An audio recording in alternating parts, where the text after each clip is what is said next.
आपण महाराजांना विनंती केली आणि त्यांनी आपल्या विनंतीला आवर्जून मान देऊन विद्यार्थ्यांना असं अमूल्य असं मार्गदर्शन करण्याचा त्यांनी एक आपल्याला संधी दिली. त्याबद्दल त्यांचे आभार परत एकदा ज्ञानदान गुरुकुलच्या वतीने. आणि महाराजांना मी थोडक्यात ज्ञानदान गुरुकुल बद्दल सांगू इच्छितो. या ठिकाणी बीड जिल्ह्यातील सर्व ग्रामीण भागातील विद्यार्थी आहेत. लॉकडाऊनच्या परिणामामुळं या विद्यार्थ्यांना लेखन वाचन सुद्धा चांगल्या पद्धतीने जमत नव्हतं. अशा परिस्थितीमध्ये हे विद्यार्थी ग्रामीण भागातून आपल्याकडे आले आणि त्यांना घडवण्यासाठी सकाळी 5 वाजल्यापासून ते संध्याकाळी 11 वाजेपर्यंत या ठिकाणी दिनचर्या चालते. त्यामध्ये सकाळी प्रातःविधीपासून ते संध्याकाळी 11 वाजेपर्यंत सर्व विद्यार्थी शाळा प्लस क्लास असं नियंत्रित पद्धतीने या ठिकाणी अभ्यास करतात. आणि बघता बघता या गुरुकुलातील सर्व विद्यार्थी आज चांगल्या पद्धतीने मराठी, गणित, इंग्रजी अशा विषयामध्ये प्रभुत्व संपादन करून वेगवेगळ्या क्षेत्रामध्ये त्यांचं नाव लौकिक करतील अशी आम्हाला अपेक्षा आहे. रोज विद्यार्थी आम्हाला ऐकतातच, पण आज या ठिकाणी आपण महाराजांना ऐकण्यासाठी इथं जमलेले आहोत. तरी जास्त वेळ न घेता मी महाराजांना आपल्या विद्यार्थ्यांना आशीर्वादपर त्यांचे 2 शब्द या ठिकाणी बोलण्यासाठी समोर विनंती करतो. शास्त्री महाराज.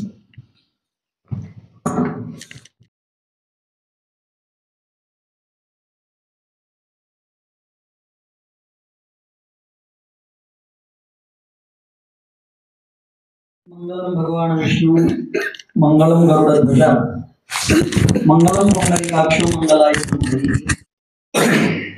आज खरं म्हणजे अतिशय चांगला योग आहे. माझी आवड म्हणजे लहान मुलं आहेत. मला लहान मुलं फार आवडतात आणि आपल्या सर्वांच्या समोर आज या ठिकाणी व्यक्त होण्याची संधी मिळते. हे ज्ञानधन गुरुकुल आहे आणि या गुरुकुलामध्ये आपण अध्ययन करत आहात, ज्ञानार्जन करत आहात आणि त्याचं औचित्य साधून योगायोगाने तुमच्या भेटीचा हा योग आहे. विद्यार्थी मित्रांनो, तुम्हाला काही जास्त हेवी होणार नाही, फार जड जाईल असं काही मी बोलणार नाही तुमच्याशी. असं काही एवढं टेन्शन घेऊन बसायची गरज नाही. अगदी रिलॅक्स बसा. आपण म्हणजे एक घरच्या सारखं छोटासा एक संवाद करणार आहेत. फार काही जास्त असं फार भाषण आहे, कोणीतरी फार मोठं आलंय असं काही समजण्याचं कारण नाही. पण संस्कार काय गोष्ट असते याचं जर तुम्हाला प्रॅक्टिकल पाहायचं असेल तर 3 वर्षापूर्वी माझ्याकडे काही तुमच्या इथले ज्ञानधन गुरुकुलमध्ये काही विद्यार्थी आता जे अध्ययन करतात त्याचे 5-7 मुलं जे इथे आहेत पिंपळटक्क्याचे, त्यातले 2-3 मुलं माझ्याकडे शिबिराला होते. त्या पोरांना जर तुम्ही आजही विचारलं तर जे त्या 10 दिवसात आम्ही 11 दिवसात दिलं ना, त्यांना आजही ते पाठ असेल असा माझा विश्वास आहे. किती खरं असेल खोटं असेल आपण त्याचं प्रॅक्टिकल बघू एकदा. तो उभा रे बाळा. सकाळी आपण झोपेतून उठल्यानंतर हात जोडल्यानंतर हात जोडून हाताकडे बघून कुठचा श्लोक म्हणतो?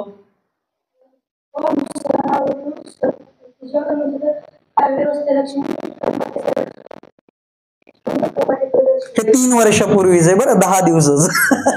म्हणजे सांगायचं तात्पर्य काय, बैस असं जर कोणालाही विचारलं, बरेच विद्यार्थी आहेत इथे, मला चेहरा दिसला, हा एक आहे इथे, याला विचारलं तर हाही सांगेल. असे खूप विद्यार्थी आहेत. एक 5-7 विद्यार्थी असतील, त्यातले 2-3 विद्यार्थी असतील.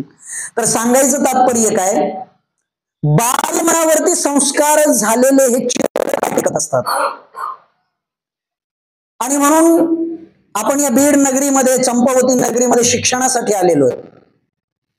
हे शिक्षण घेत असताना जे जिथून जिथून आपल्याला मिळेल, ज्यांच्याकडून मिळेल ते आपण या वयामध्ये वेचलं पाहिजे, ते घेतलं पाहिजे. आपण शब्द कमवले पाहिजेत. सगळ्यात महत्वाचं आपण काय कमवलं पाहिजे? शब्द कमवले पाहिजेत. कारण या जगावरती आजपर्यंत ज्यांनी राज्य केलेलं आहे, ज्यांनी हे जग जिंकलेलं आहे ना, त्यांनी शब्दातूनच जग जिंकलेलं आहे. दुसरं जग जिंकायला काहीही लागत नाही. तुम्ही छत्रपती शिवाजी महाराजांचं उदाहरण घ्या. शिवाजी महाराजांकडे मावळ्यांना वाटण्यासाठी काही धन संपत्ती वैभव फारसं नव्हतं. शिवाजी महाराज काय खैरात वाटत नव्हते मावळ्यांना, पण शिवाजी महाराजांचे शब्दच असे होते की त्या शब्दातून मिळालेलं प्रेम त्या प्रेमातून एक एक मावळा मरणासाठी तयार व्हायचा, कारण ते प्रेम त्या शब्दामध्ये तेवढं होतं.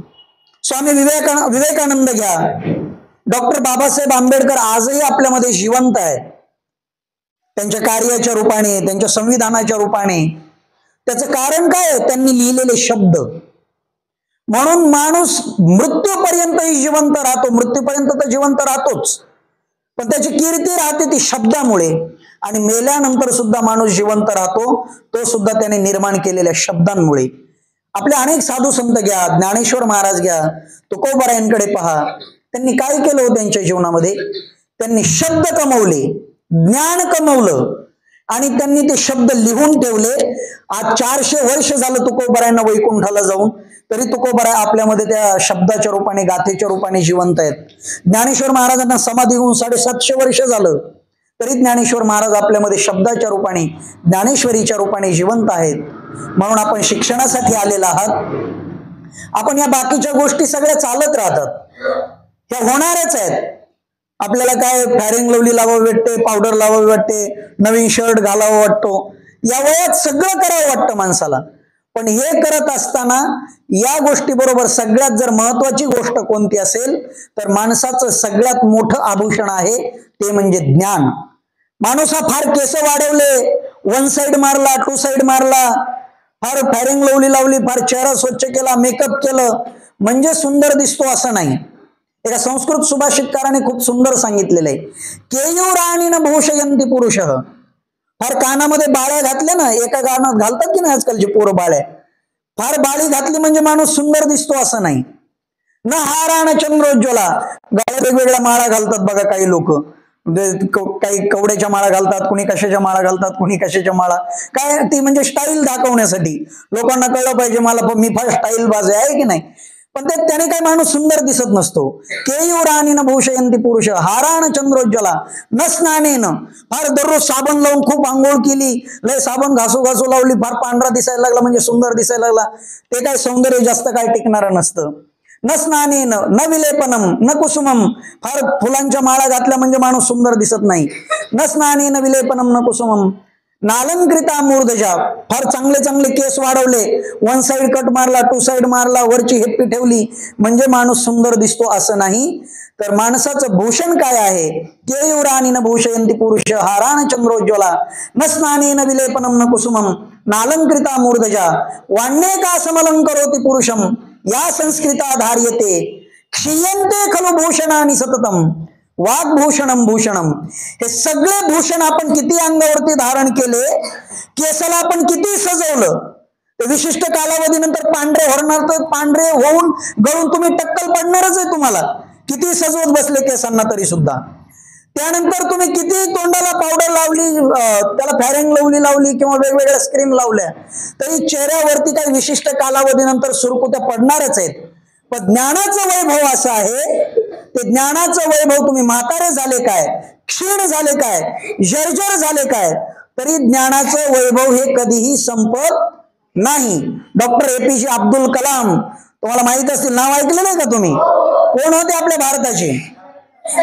मिसाईल मॅन होते. आहे की नाही? भारताचं सर्वोच्च पद त्यांनी या भारतामध्ये स्वीकारलं होतं. APJ अब्दुल कलामांकडे काय होतं?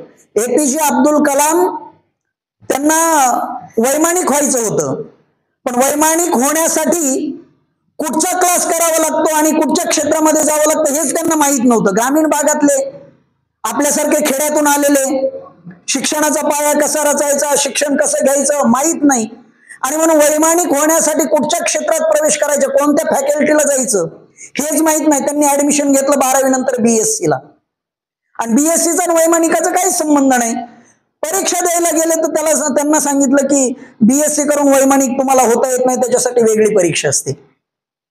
पुन्हा नर्वस झाले, 3 वर्ष फेल गेले. पुन्हा नंतर जॉब लागण्यासाठी म्हणून उत्तराखंड राज्यामध्ये त्या ठिकाणी डेहराडून नावाचं शहर आहे, त्या डेहराडून शहरामध्ये ते त्यांचा इंटरव्ह्यू साठी गेले, आणि इंटरव्ह्यू मध्ये त्यांची उंची कमी आहे म्हणून त्यांना त्या इंटरव्ह्यू मधून बाहेर काढलं.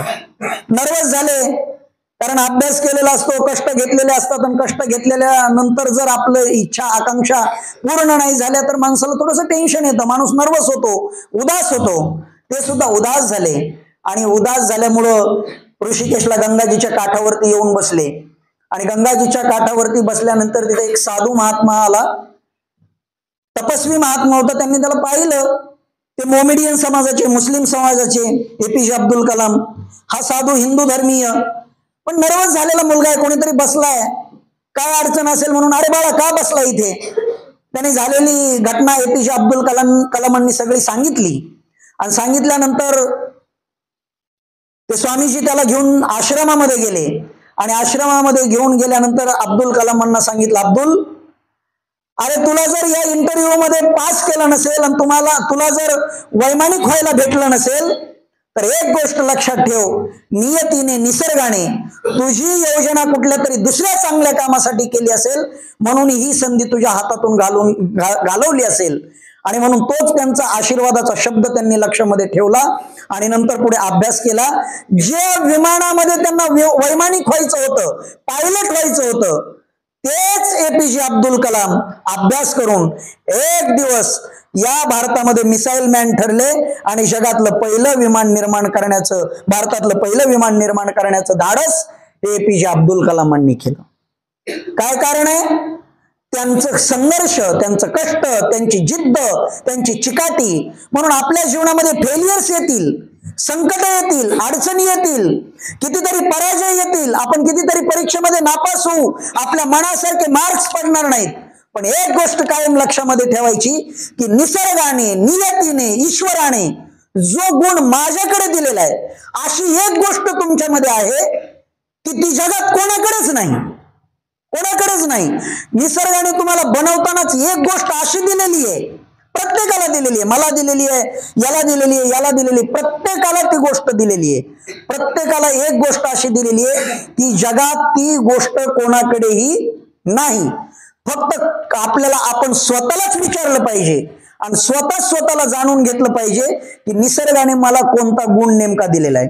नसेल एखाद्या विद्यार्थ्याला गणितामध्ये व्यवस्थित मार्क्स येत, त्याला गणित नसेल आवडत, तो गणितासाठी निर्माणच झाला नाही. गणिताचा प्राध्यापक होण्यासाठी तो जगात जन्मालाच आला नाही. तो इंजिनिअरिंग करण्यासाठी जन्मालाच आला नाही. त्याला विज्ञान चांगलं जमत असेल, एखाद्याला नसेल विज्ञान चांगलं जमत, एखाद्याची मराठी चांगली असेल, एखाद्याला मराठी नसेल येत, एखाद्याचं हिंदी चांगलं असेल, एखाद्याचं इंग्लिश चांगलं असेल. जगात इतके घटक आहेत, इतक्या मोठमोठ्या वेगवेगळ्या प्रकारच्या स्पर्धा आहेत आणि एवढ्या स्पर्धेमध्ये सुद्धा इतके मार्ग आहेत यश मिळवण्यासाठी. आपल्याला नेमकं काय येतं, आपल्यामध्ये दडलेला सुप्त गुण नेमका कोणता आहे हे आपण स्वतः ओळखलं पाहिजे. आणि एकदा का आपल्याला ओळख झाली आणि एकदा कळलं की माझी नियुक्ती ईश्वराने केवळ या गुणासाठी केलेली आहे. नसेल एखाद्याला शाळेतलं काहीच येत, एखाद्याकडे वक्तृत्व चांगलं असेल, तो वक्तृत्वाने सुद्धा सगळं जग जिंकू शकतो. एखाद्याला नसेल वक्तृत्व येत, एखादा त्याच्या जीवनामध्ये स्पोर्टमध्ये गेला, खेळामध्ये गेला, एखाद्याला कबड्डी चांगली येत असेल, एखाद्याला क्रिकेट चांगलं येत असेल, एखाद्याला काय जगामध्ये काय म्हणून सांगावं तुम्हाला, कुठच्या ना कुठच्या क्षेत्रामध्ये तुम्ही गेलात ना, तुम्हाला फक्त कळलं पाहिजे आपल्याला चांगलं नेमकं काय जमतंय आणि जगात फक्त त्याच्यावरती काम केलं पाहिजे. यश तुमच्या सोबत येणार म्हणजे येणार, यश तुमच्या बाजूला कधीही जाऊ शकत नाही. पण यश मिळवत असताना एक वाक्य माझं कायम हृदयावरती कोरून ठेवा, यशाला कधीही शॉर्टकट नसतो. यशाला शॉर्टकट नसतो, कधीच नसतो. यश हे सत्य मार्गानेच मिळवावं लागतं. यश हे अभ्यास करूनच मिळवावं लागतं. तुम्ही म्हणाल, अरे सर असं काय म्हणता महाराज तुम्ही, कॉपी करून लिहितो त्याला जास्त मार्क्स पडतात. त्याला पडत असतील आता सध्या जास्त मार्क, पण जीवनाच्या परीक्षेमध्ये तो नापास झाल्याशिवाय राहणार नाही. कारण जीवनाची परीक्षा कधी मार्क्स वरती चालत नाही. जीवनाची परीक्षा ही तुमच्या नॉलेज वरती, तुमच्यामध्ये काय गुण आहे याच्यावरती चालते. जगात तुम्हाला जगण्यासाठी सामाजिक भूमिका तुम्हाला किती बाळगता येते याच्यावरती तुमचं यश अवलंबून असतं. म्हणून यश मिळवायचं असेल तर यश मिळवत असताना सगळ्यात महत्वाचा गुण आहे तो म्हणजे शॉर्टकटचा कधीही अवलंब करायचा नाही, शॉर्टकट वापरायचा नाही, अभ्यासच करायचा. आणि अभ्यास करून आपण हळूहळू हळूहळू पुढे जायचं. आपल्याकडे कोणता गुण आहे तो ओळखायचा. आणि एकदा तो गुण आपल्याला लक्षात आला की जगामध्ये एक गोष्ट आहे की कितीही मोठा श्रीमंत माणूस असला, कितीही मोठं त्याच्याकडे धन असलं, संपत्ती असलं, वैभव असलं, तरी फक्त त्याला त्याच्या एरियातले लोक ओळखतील त्याच्या श्रीमंतीमुळे, बरं का. पण ज्ञान एक अशी, आता खरं म्हणजे आपण ज्ञानधन गुरुकुल मध्येच आहोत. काय अर्थ आहे या ज्ञानधन शब्दाचा? काय अर्थ आहे ज्ञानधन शब्दाचा माहित आहे तुम्हाला? काय अर्थ आहे ज्ञानधन शब्दाचा? कोणी सांगेल काय? हा, ज्ञान एव धन, ज्ञान हेच ज्याचं धन आहे त्याला म्हणायचं ज्ञानधन. हा, बाकी कोणी पैशाला धन मानते, कोणी एखाद्या पदाला धन मानते, कोणी एखादा बंगला विकत घेतला त्याला धन मानते. पण विद्यार्थ्याचं सगळ्यात मोठं धन काय आहे? ज्ञान कमवणं हेच विद्यार्थ्याचं सगळ्यात मोठं धन आहे. आणि बाकीचं धन तुम्ही कितीही कमवलं तरी ते धन कधी ना कधी संपुष्टात येणार आहे, नष्ट होणार आहे. पण ज्ञान असं धन आहे त्याची कोणीही चोरी करू शकत नाही. न चोर हार्यम, ज्ञानाची कोणी चोरी करू शकतं का? तुमच्या बुद्धीतलं ज्ञान तुमचे कपडे एखादा काढून नेईल, तुमच्या अंगावर तुमची बनियान अंडरपॅन्ट बी ठेवायचं नाही चोर एखाद्या वेळेस आला तर, आहे की नाही? पण तुमच्या डोक्यातलं ज्ञान नेता येईल का त्याला? हा, न चोर हार्यम न भ्रातृभाज्यम. तुमच्या भावाच्या तुम्ही मोठे झाल्यानंतर वाटण्या झाल्या होतात की नाही? वाटण्या, जमिनीच्या वाटण्या होतात, घराच्या वाटण्या होतात, प्रॉपर्टीच्या इस्टेटीच्या वाटण्या होतात, सगळी वाटणी होईल. पण तुम्ही जे कमावलेलं ज्ञान आहे त्या ज्ञानाची तुमचा भाऊ वाटणी मागेल का कधी? हा, तो म्हणेल का अरे तू 5 वर्ष 10 वर्ष 15 वर्ष बीड मध्ये राहिलास, आता IAS अधिकारी झालास, तू आता डॉक्टर झालास, इंजिनियर झालास, कलेक्टर झालास, तू जे कमवलेलं ज्ञान आहे त्याच्यातलं अर्ध ज्ञान मला दे, म्हणेल का? तुम्ही म्हणा पागल झाला का तू? सगळी संपत्ती घे पण ज्ञान तुला द्यायचं कसं? बुद्धू तू शिकलाच नाही तर ज्ञान कुठचं देणार तुला? म्हणून भाऊ सुद्धा आपल्या ज्ञानामध्ये कधीही वाटा मागू शकत नाही. नच भ्रातृभाज्यम नच भारकारी. ज्ञानाचं कधी ओझं होतं का? बाकीचं धन, एखादं तुम्हाला 10 किलोचं सोनं मिळालं इतर रस्त्याने जाता जाता आणि ते घेऊन तुम्ही ज्ञानधन गुरुकुल मध्ये यायला लागले, डोक्यावर घेऊन यायला लागले, त्याचं वजन होईल का नाही? हा, पण ज्ञान तुम्ही शाळेत एवढं सगळ्या शिक्षकांचं ऐकलं, इथंही सगळं सांगितलेलं ऐकलं आणि तुम्ही रस्त्याने चाललं आणि एखादा तुमचा मित्र तुम्हाला म्हटलेलं कधी आठवतंय का रे? अरे सकाळपासून एवढं सगळं शिकलोय तर ज्ञानाचं ओझं झालंय मला जरा, असं होतं का कधी? ज्ञानाचं कधीही ओझं होत नाही. आणि वेकृते वर्धते एव नित्यम. ज्ञानधनाचं बघा काय आहे, बाकीचं धन जर तुम्ही खर्च केलं, तुझ्या खिशामध्ये 100 रुपये उदाहरणार्थ फॉर एक्झाम्पल, तुझ्या खिशात 100 रुपये आणि त्याच्यातले 20 रुपयाची तू वडापाव खाल्ले, 10 रुपयाचा पेन घेतला, 15 रुपयाची वही घेतली, किती रुपये खर्च झाले सांग पटकन? 20 आणि 10 30, 30 आणि 15 45 रुपये खर्च झाले. किती राहिले शिल्लक? मग खर्च केल्यामुळे तुझ्या खिशातलं जे पैसा रुपये धन होतं ते कमी झालं का वाढलं? कमी झालं. पण ज्ञानधनाचं असं आहे, विद्याधनाचं असं आहे की वेकृते वर्धते एव नित्यम.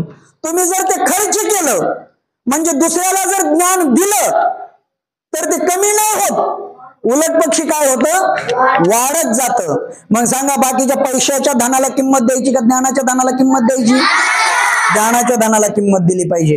पैशाचं धन संपणार आहे, कधी पैसा निघून जाईल सांगता येत नाही. बिल्डिंग इस्टेट प्रॉपर्टी कधी संपेल सांगता येत नाही. पण ज्ञान जर तुम्ही तुमच्या डोक्यामध्ये असेल तर जगात ज्याच्याकडे ज्ञान आहे त्याला कधीही कोणीही हरवू शकत नाही. स्वदेशे पूज्यते राजा विद्वान सर्वत्र पूज्यते. राजा जर असेल, एखादा जिल्हा परिषदेचा सदस्य आहे, आमदार आहे, MLA खासदार आहे, खासदार असेल त्याच्या जिल्ह्यातले लोक त्याला ओळखतील, मान देतील. तो जर ठाण्याला गेला, मुंबईला गेला बीडचा खासदार, त्याला कोण विचारणार आहे का? त्याला स्वतःची ओळख तिथं करून द्यावं लागतं. मी बीडचा खासदार आहे, मी बीडचा आमदार आहे. त्याला तिथे गेल्यानंतर स्वतःचीच ओळख करून द्यावं लागते, त्याला कोणीही ओळखत नाही. पण तुमच्याकडे जर ज्ञान असेल तर जगाच्या पाठीवरती तुम्ही कुठेही जा, तुमचा सन्मान झाल्याशिवाय राहणार नाही. स्वामी विवेकानंदांच्या अंगावरती काय होतं विद्यार्थी मित्रांनो? स्वामी विवेकानंदांच्या अंगावरती साधी एक लुंगी, वरती एक शर्ट आणि डोक्याला बांधलेली पगडी, याच्या पलीकडे विवेकानंदाकडे कुठच्याही प्रकारचं धन नव्हतं. पण ज्ञान एवढं होतं की अमेरिकेमध्ये सुद्धा, अमेरिकेच्या शिकागो धर्म परिषदेमध्ये माय अमेरिकन ब्रदर्स अँड सिस्टर्स हे वाक्य उच्चारल्याबरोबर 3.5 मिनिट टाळ्या वाजत होत्या. त्याचं कारण असे, त्यांच्याकडे काय होतं?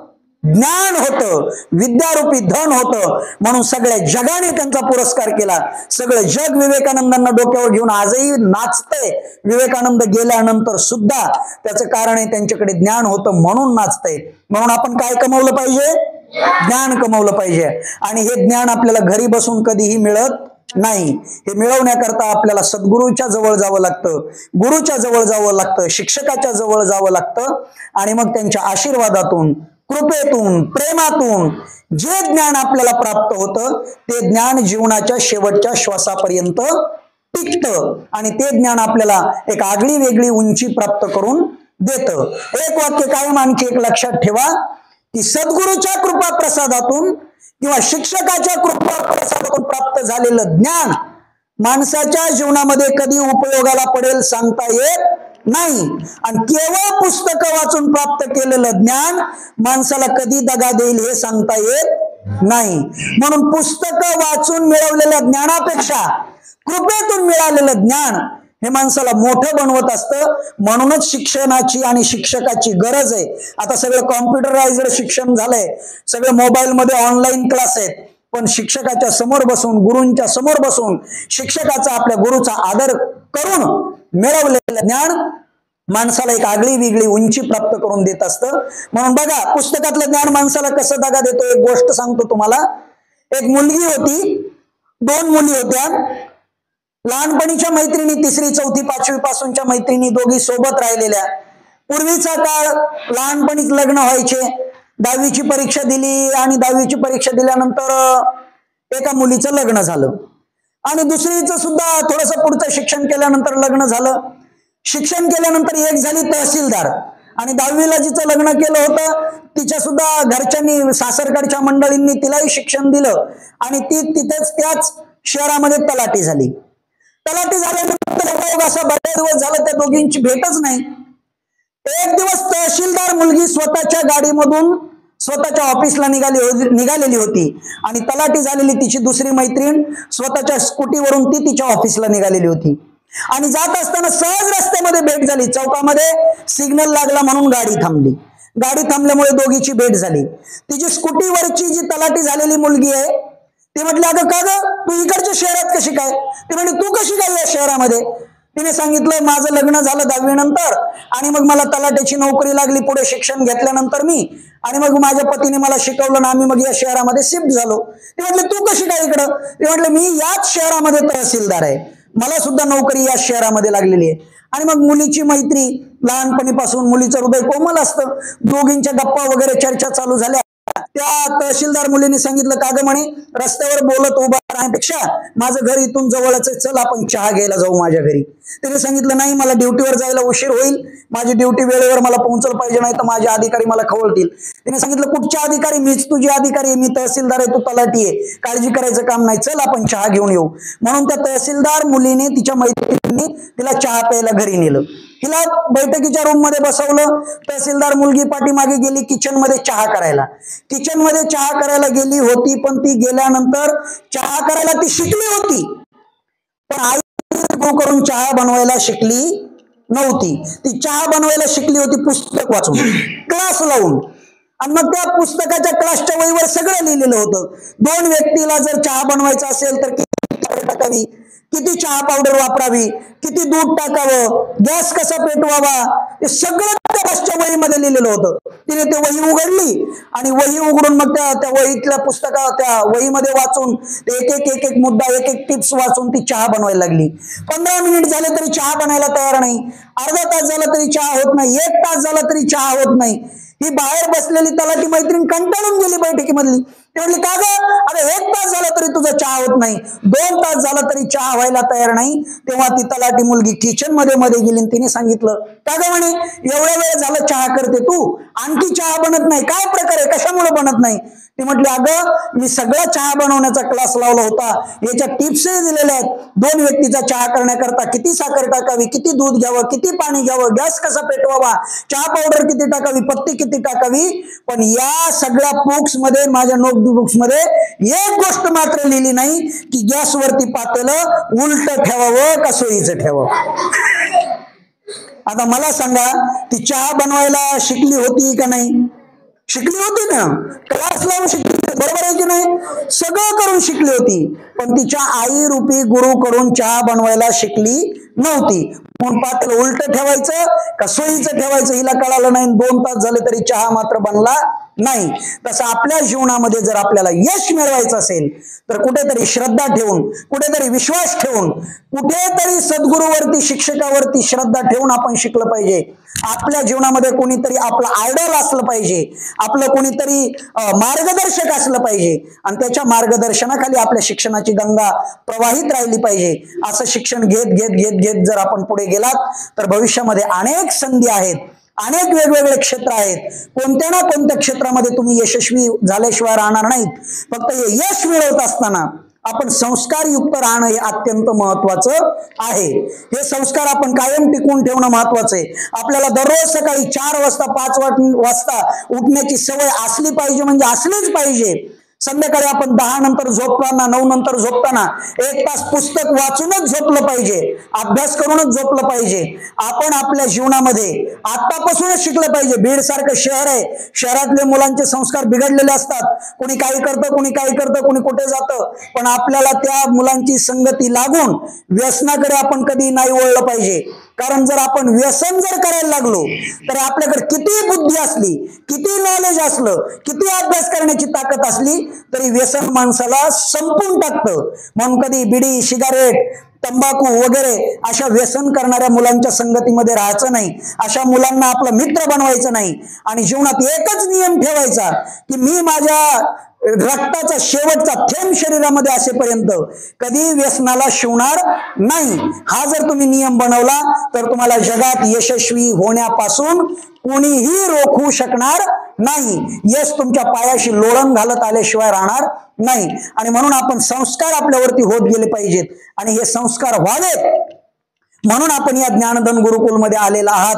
आपला सगळा शिक्षकांचा स्टाफ आहे, इथली व्यवस्था मी पाहिली, अतिशय सगळे क्लास आहेत व्यवस्थित. जिथल्या तिथं आल्यानंतर मी अचानक आलो, पण अचानक आल्यानंतर सुद्धा एक गोष्ट मला इथं प्रामुख्याने आणि चांगली जाणवली की प्रत्येक मुलाला, मी 7वीच्या वर्गामध्ये गेलो, पलीकडे 8वीचा ब्लॉक आहे त्याच्यामध्ये गेलो, 9वीच्या ब्लॉकमध्ये गेलो, पण बहुतांशी जर तुम्ही 100-90 विद्यार्थी असाल तर त्यातल्या 60-70 विद्यार्थ्याच्या हातामध्ये मला इथं फक्त पुस्तक आणि वही दिसली.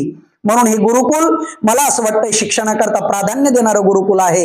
या संस्कारामध्ये आपण राहा. हे संस्कार घेत, शिक्षण घेत घेत घेत घेत आपण पुढे जा आणि यशाचा मार्ग आपण आपल्या जीवनामध्ये एम ठरवा, ध्येय ठरवा. एकदा का आपलं ध्येय पक्क झालं, स्वतःचा शुद्ध गुण ओळखा की मी कलेक्टर होण्यासाठी योग्य असं जर तुम्ही ओळखलं तर त्या दिशेने अभ्यास करायला चालू करा. एखाद्याला जर ओळखायला आलं की माझं क्रिकेट चांगलं आहे, मी क्रिकेटमध्ये यशस्वी होऊ शकतो, त्या दृष्टीने प्रयत्न करायला चालू करा. एखाद्याला वाटलं मला इंग्लिश चांगली जमते, मला फिजिक्स केमिस्ट्रीपेक्षा मला बायोलॉजी झुलॉजी चांगलं जमतंय, तर तुम्ही सायन्सचा अभ्यास करायला चालू करा. एक दिवस डॉक्टर झाल्याशिवाय राहणार नाही. तुम्हाला गणित चांगलं जमतंय, मॅथ्स चांगलं जमतंय, तर तुम्ही गणिताचा अभ्यास करायला चालू करा. इंजिनियर झाल्याशिवाय राहणार नाहीत. म्हणून आपल्यामध्ये काय गुण आहे, आपल्याला ईश्वराने काय चांगलं दिलंय हे आपलं ओळखा आणि ध्येय निश्चित करा. मला बनायचंय तर हेच बनायचंय. ज्याने ध्येय निश्चित केलं तो माणूस ध्येय प्राप्त केल्याशिवाय राहू शकत नाही. त्याला ध्येय मिळणार म्हणजे मिळणार. आणि आपण ज्या संस्कारामध्ये वाढत असतो त्याचे सुप्त संस्कार आपल्यावरती होत असतात. म्हणून आपल्या आजूबाजूचे मित्र कोण आहेत, आपल्या आजूबाजूचे मित्र बनवत असताना असे मित्र बनवा जो अभ्यासू आहे, हुशार आहे, टॅलेंटेड आहे, बुद्धिवान आहे, असाच मित्र निवडा. निर्व्यसनी मित्र निवडा. जो टिंगल टवाळी याच्यामध्ये न गुंतणारा आणि कायम अभ्यास करणारा असा मित्र निवडा. तो मित्र तुम्हाला यशाची वाट दाखवल्याशिवाय राहणार नाही. आणि ज्या संस्कारामध्ये वाढत असतो ते संस्कार आपल्यावरती होत असतात. बघा कसे संस्कार होतात, जिथं आपण राहतो त्या संस्कार आपल्यावरती आपोआप होऊन जात असतात. एका शाळेमध्ये मुलींची शाळा होती, सगळी शाळा, तिला नाव होतं कन्या शाळा. काय नाव होतं? कन्या शाळा. त्याच्यात शिकणाऱ्या सगळ्या मुलीच. शिकवणाऱ्या मुख्याध्यापिकाही लेडीजच, सगळ्या शिक्षका सुद्धा लेडीजच. पण या सगळ्या लेडीज मध्ये फक्त एकच शिक्षक होते, ते जेंट्स होते, ते पुरुष होते. एकच शिक्षक पुरुष. बाकी शिकणाऱ्या मुली, शिकवणाऱ्या महिला, त्यांच्यामध्ये एकच काय होता? पुरुष होता. मग आता ते दररोज त्या मुलींचं, त्या स्त्रियांचं भाषण करताना तुम्हाला माहितीच आहे की मुली कसं बोलतात. का ग तू जेवली का? का ग तू झोपली का? तू शाळेत आली का? गेली का? का ग, आग, जाग, अशी भाषा असते मुलींची, बरोबर आहे की नाही? आणि मग असं त्यांचा संवाद चालायचा. एका दिवशी काय झालं, एका 7वीच्या वर्गामध्ये साप निघाला. हा भला मोठा साप, मोठाच्या मोठा साप निघाला. साप निघाल्यानंतर त्या मुली ओरडायला लागल्या, ओ अगं बाई साप, अगं बाई साप, अगं बाई साप, साप साप साप म्हणून ओरडायला लागल्या. आणि त्यांनी त्या बाईला बोलवून आणलं, त्यांच्या टीचर, शिकवणाऱ्या. आणि त्या बाईला बोलवल्यानंतर बाई म्हटलं, अगं बाई खरंच ना फार मोठा साप आहे. आणि मग त्या सगळ्या घाबरून गेल्या. घाबरल्यानंतर त्या सगळ्यांनी सांगितलं, नाही नाही त्या सरांना बोलवून आणा, ते मारतील त्याला. त्यांना बोलवून आला. आणि मग त्या सरांना बोलवायला 2-3 जणी मुली गेल्या आणि सरांना बोलवून आणलं. सरांना बोलवून आणल्यानंतर सर म्हणले, कुठे साप, कुठे साप? तर त्या मुलींनी सांगितलं, तो का तो त्या कोपऱ्यामध्ये साप. सरांनी बघितलं, तो एवढा मोठा साप. सर काय म्हटले, अगं बाई खरंच ना फार मोठा साप. कशामुळे झालं हे? आता सर काय मुलगी आहे का? सर काय लेडीज आहे का? पण लेडीजची भाषा आली का नाही सरांना? का आली? त्याचं कारण आहे त्या संस्कारामध्ये सर राहिले जास्त वेळ, आणि त्याचा परिणाम त्या भाषेचा सरावरती झाला. सर काय म्हटले, अगं बाई साप. तसं विनोदाचा भाग सोडून द्या. तसं मला एक गोष्ट प्रामुख्याने सांगायची आहे. तुम्ही ज्या संस्कारामध्ये राहत असता, ज्याच्या बरोबर राहत असता, ज्याच्या सोबत आपण राहत असता, त्याचे संस्कार आपल्यावरती होत असतात. म्हणून संस्कार ठेवताना कोणाशी ठेवायचे?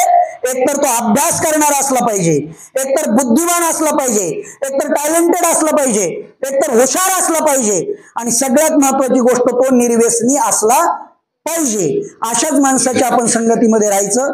तुम्ही यशस्वी होणारच आहात. या बीड सारख्या चंपावती नगरीमध्ये अनेक मोठमोठ्या लोकांनी अनेक इतिहास घडवलेले, ग्रामीण भागातून येऊन सुद्धा अनेक वेगवेगळ्या क्षेत्रामध्ये यश मिळवलेलं आहे. बीडचा मुलगा, अशी ख्याती आहे महाराष्ट्रामध्ये आणि महाराष्ट्राच्या बाहेर सुद्धा, की बीडचा मुलगा कुठच्याच क्षेत्रामध्ये कोणाच्याही नेतृत्वामध्ये तो कधीही काम करत नाही. जिथे जाईल, ज्या क्षेत्रात जाईल, तिथं तो नेतृत्व करणाराच ठरतो. त्या क्षेत्राचं नेतृत्व तो करतो. राजकारणामध्ये स्वर्गीय लोकनेते गोपीनाथरावजी मुंडे साहेब गेले, त्यांनी देशाचं नेतृत्व केलं.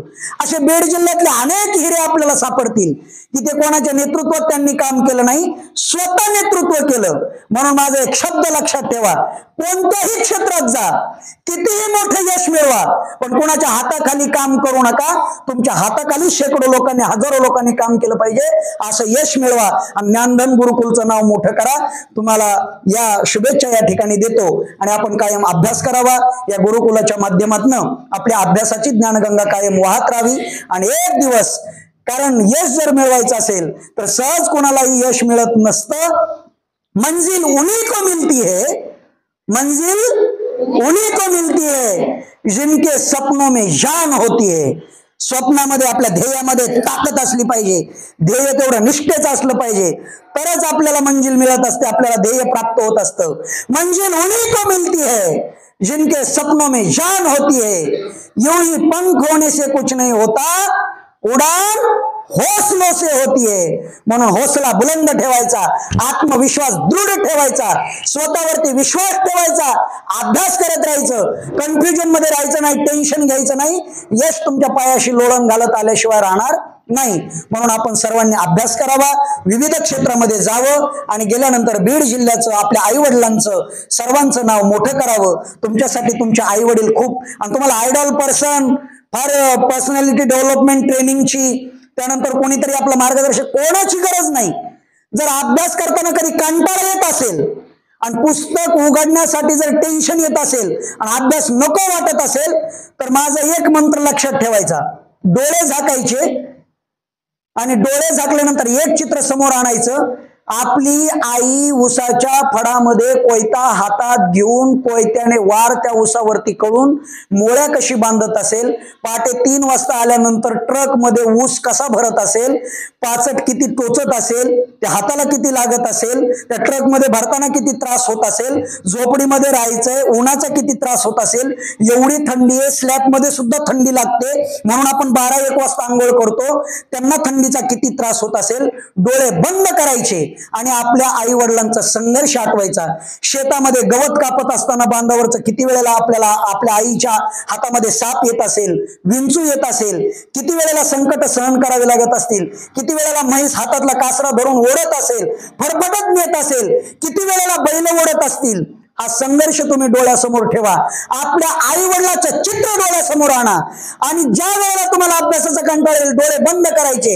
आपले आई वडील किती कष्ट करतात, त्यांच्या पाठीमागे किती त्याग आहे, त्यांच्या पाठीमागे किती कर्ज आहे, किती मोठा डोंगर आहे. आपल्या बहिणीचं लग्न जवळ आलेलं असताना सुद्धा बहिणीचं लग्न माग ठेवून हॉस्टेलला आपल्याला फीस भरली, शाळेच्या ऍडमिशनची फीस भरली. आपल्याला अभ्यास केल्याशिवाय पर्याय नाही. आपल्या आई वडिलाचा संघर्ष डोळ्यासमोर आणा आणि तो संघर्ष डोळ्यासमोर आणून अभ्यास करा.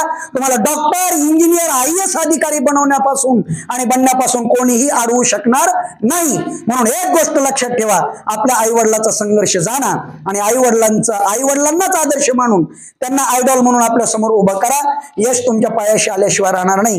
एवढंच या निमित्ताने बोलतो. फारसं काय बोलावं, फारशी चर्चा करावी, बाकीचे अनेक विषय आहेत, ज्ञानाच्या गोष्टी आहेत, पण आपली पहिली भेट आहे. जास्त तुम्हाला फारसं टेन्शन न देता या ठिकाणी मला बोलवलं, अचानक हा भेटीचा योग आला आणि सरांनी या ठिकाणी 2 शब्द व्यक्त करण्याची संधी दिली. माझा अचानक का होत नाही पण यथोचित सन्मान केला, त्याबद्दल मी सरांना थँक्यू करतो, धन्यवाद देतो. आणि तुम्ही सर्वांनी माझं 2 शब्द या ठिकाणी अतिशय मन लावून ऐकले त्याबद्दल तुम्हाला सुद्धा पुनश्च एकदा शुभेच्छा, सदिच्छा तुमच्या भावी वाटचालीसाठी देतो आणि तुम्ही यशस्वी व्हावं अशा प्रकारची शुभेच्छा व्यक्त करून या ठिकाणी थांबतो.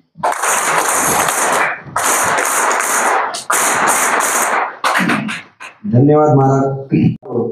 आणि बेभान होऊन त्या ध्येयाच्या पाठलाग करावा म्हणजे यश तुम्हाला लोटल्याशिवाय राहणार नाही. असं अगदी अचूक आणि अमूल्य शब्दामध्ये महाराजांनी ज्ञानाची महती, कष्टाची महती आणि संघर्ष वाट्याला येऊन मिळालेल्या यशाचं महत्व अगदी अचूक शब्दामध्ये विद्यार्थ्यांना आणि विनोदी शैलीमध्ये समजून सांगितलं. त्याबद्दल पुनश्च एकदा ज्ञानधन विद्यार्थी सुसंस्कार केंद्रातर्फे त्यांचं पुनश्च एकदा शब्द हार्दिक स्वागत करतो आणि या ठिकाणी हा छोटेखानी कार्यक्रम संपला असं जाहीर करतो.